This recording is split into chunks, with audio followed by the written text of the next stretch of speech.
Nerve impulses, also known as action potentials, travel from the brain or spinal cord to trigger the contraction of skeletal muscles. An action potential propagates down a motor neuron to a skeletal muscle fiber. The site where a motor neuron excites a skeletal muscle fiber is called the neuromuscular junction. This junction is a chemical synapse consisting of the points of contact between the axon terminals of a motor neuron and the motor end plate of a skeletal muscle fiber. The events at the neuromuscular junction occur in 7 coordinated steps. Step 1. An action potential travels the length of the axon of a motor neuron to an axon terminal.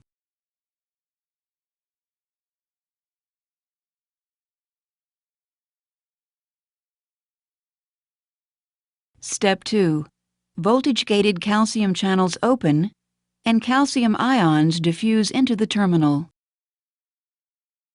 Step 3. Calcium entry causes synaptic vesicles to release acetylcholine via exocytosis.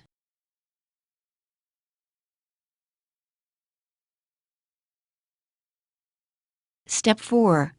Acetylcholine diffuses across the synaptic cleft and binds to acetylcholine receptors, which contain ligand-gated cation channels.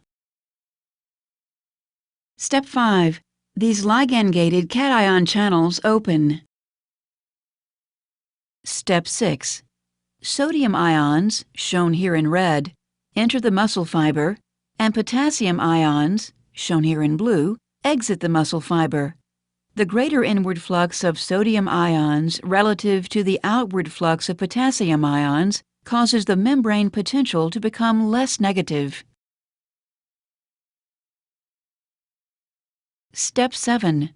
Once the membrane potential reaches a threshold value, an action potential propagates along the sarcolemma.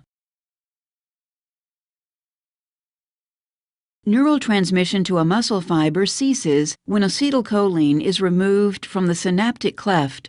This removal occurs in 2 ways. 1. Acetylcholine diffuses away from the synapse. 2. Acetylcholine is broken down by the enzyme acetylcholinesterase to acetic acid and choline.